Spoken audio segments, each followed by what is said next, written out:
How's it going, Yankee fans? Welcome back to Fireside Yankees with your boys, Alex and Ryan. If you're new to the channel, make sure to like and subscribe if you enjoy the video. We're going to be posting daily content, as always, for the regulars. You know this already, and we're excited to be diving into the second half of spring training. Of course, the Yankees right now are playing a split squad series against the Pittsburgh Pirates and Philadelphia Phillies, so we'll have a post-game recap coming out for you guys on all platforms after those games. But right now, we want to talk about Anthony Volpe and Michael Kay, Yes Network host. If you don't know who Michael Kay is, you might not be a Yankee fan, but ultimately he's suggesting that Anthony Volpe is in a good position to make the opening day roster, and there's a very realistic chance that it does actually happen. So Ryan, I know you have a lot of thoughts on this. I know Anthony Volpe's been performing exceptionally well lately, and he's playing right now. We just worked a walk and loaded the bases for Jason Dominguez, another one of the young top prospects the Yankees are really excited about, and we are also really excited about. But how are you doing today, and how are you feeling about Michael Kay's comments? Yeah, so the way I look at it is, for the entirety of spring training, if people have been watching the post games, you guys know I've been, kind of repeating the same mantra of, Peraza's probably the shortstop, and Gleyber's probably your second baseman. LeMahieu's most likely going to be the rover, and you have Donaldson playing third base. There's not a lot of room for Anthony Volpe, but man, he's really making it tough for the Yankees, and it's in a good way, right? I mean that in the best way possible. I don't mean it as like, Anthony Volpe is creating problems for the Yankees that they don't want to have. But man, he's looked really impressive. He's hit the ball consistently hard. His exit velocity is well over 90 miles an hour on average so far this spring. His swing decisions look pretty good. As you mentioned, he just worked a walk. It was a long count too. I believe it was on the 8th pitch of that at bat. He's seeing a lot of pitches. He's got really good plate discipline. He's extremely fast. He can run the bases pretty well. He's looked really good at second base defensively. I view him as someone that the Yankees are going to be able to put at second base or shortstop and get good defense from. I don't think he's someone that you could put at third base necessarily, not because I don't think he's going to play particularly well, but because, quite frankly, you have Donaldson and LeMahieu, so it feels like one of those things where why would you want LeMahieu and Donaldson, who are already elite defenders, to not play that position? I guess if one of them were to struggle, you'd consider it, or both of them were to struggle, you would consider it, but I would prefer to keep Volpe at second base. But man, he's been really impressive, and end of the day, it feels like it's just more of a roster crunch issue, right? Where it's like, you want to figure out what you have in Josh Donaldson. I know there are a lot of people who don't like Josh Donaldson. I am not particularly very high on Josh Donaldson. There are some things I want to see from him this spring that I haven't necessarily seen yet, but I understand why the Yankees are going to, give him some run, right? However long that may be. But it's a matter of just trying to find a roster spot for him. You also have Torres there, and I've said this a lot during spring. I've said this over the offseason. Gleyber Torres is a huge part of what the Yankees are going to be doing this year. Gleyber Torres is one of their best hitters, so it would be a little bit weird to just trade him for a guy who hasn't even proved himself at the AAA level. Yes, has he looked good? Absolutely, but it's just a roster crunch issue. But again, every time Volpe plays, I feel like I'm questioning my own take about how good Volpe is. I'm questioning my own take about how MLB ready Volpe is. Whatever it comes down, the way I view it now is, if the Yankees want to put him at the major league level, I'm gonna have no argument against the Yankees, who seem like a team that has been very conservative with prospects. I would probably argue in my favor of, we don't have the roster spots. We kind of want to make sure Volpe's ready. We want to see what we have in the older guys, the more proven players. If they decide to throw that all to the wayside and just have Volpe start at the major league level, man, then I have no reason to oppose that. It'd be really exciting. You mentioned this before the show, man. Having young guys play on this team, like, it's going to be exciting to watch Anthony Volpe play. Having him play with the major league team, having him bat in front of an Aaron Judge or hit fifth or whatever it may be. He's got the skill set. It's just a matter of if he's MLB ready, which I guess the Yankees will have to determine.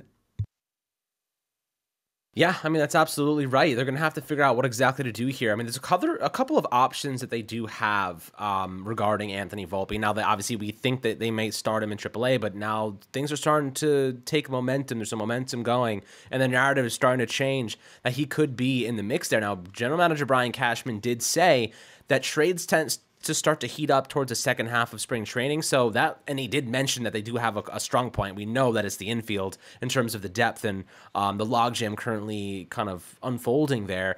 But IKF seems like a pretty movable piece. I think he's definitely going to be moved. Gleyber Torres obviously is the second option regarding trade assets, simply because they want Volpe up, and if Peraza's got the shortstop job locked up, the only place for Volpe to play is second base or third, but they really haven't used him there at all this spring training, which suggests that second base is going to be the alternative option.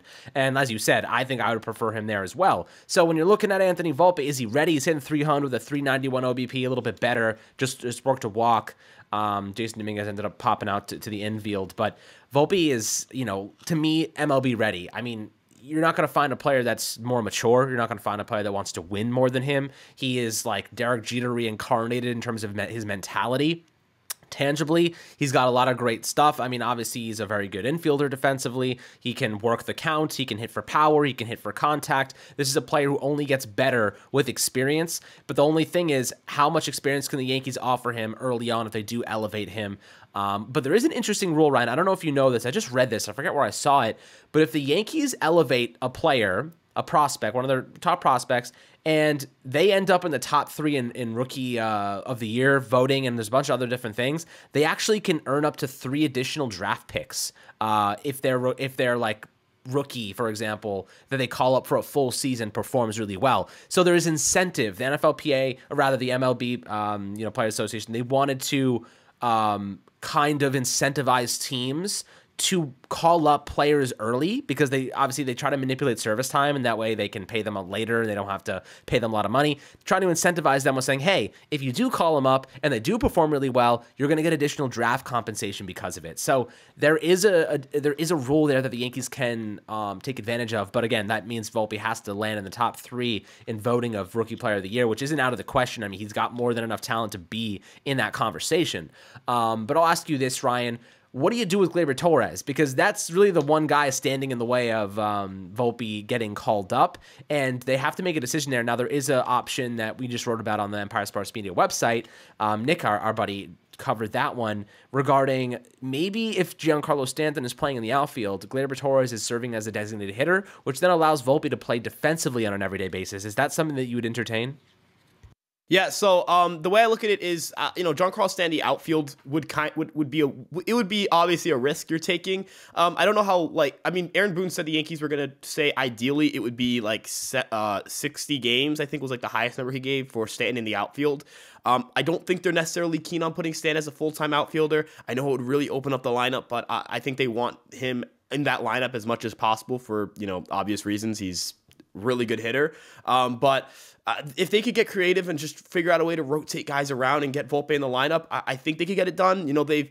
I think there's a way to do it, but it would require, I think it would require trading Torres at this point. I don't know if they can fit in the same roster together unless Volpe was to figure out how to play third base. I think the ideal way to do it would be you figure a way to get Volpe to play third base, but that would require DFAing Donaldson, which the Yankees have shown they're not going to do unless, Josh Donaldson performs poorly in the regular season. So it's definitely an interesting situation. I mean, I think IKF is kind of as good as gone, but IKF being moved is to open up a roster spot for other guys, not guys like Anthony Volpe, because Volpe, you move IKF, you're going to be putting an outfielder there, especially with Bader gone. Bader's injury could open up another roster spot so Volpe could have some run, but is Volpe going to get called up with a real possibility that Bader could come back in 3 weeks into the season and take his roster spot? That would be a little bit tricky. So I don't really know where the Yankees going to go in terms of direction here. I'm not entirely sure where the Yankees are going to go here because it's a really tough situation. End of the day, man, I really want to see Volpe at the major league level, but it's weird. It's tough because there's a lot of older guys in the team that you can't play full time on the field. There are a lot of guys who are established major leaguers who are already on the roster, and then Anthony Volpe is, again, it's a matter of just he hasn't played a lot at AAA yet, so there's not that same level of confidence he's going to succeed at the major league level as per se an Oswald Peraza, who only had 14 games of major league experience or something like that. But he's already conquered AAA, if you get what I'm saying. So you feel a little bit safer with him. Yeah, exactly. So you do feel safer in that regard with Peraza, but Volpe is the type of player that just gets better with time.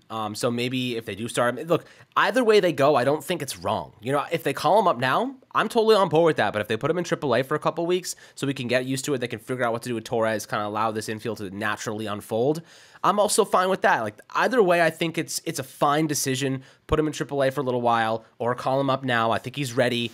And he can easily, compete at the top level. So personally, no matter what direction they go, I'm cool with it. I'm fine with it. But if they do call him up, it's going to be fun to watch, guys. It's going to be really fun to watch our top prospect going up against MLB level talent, especially if they can figure out what to do with the infield, and if a couple trades allow us to bolster other positions. But as always, my friends, I'd love to hear perspectives below in the YouTube comments. Make sure to like and subscribe if you enjoyed the video, and we'll catch you guys on the next Fireside Yankees episode.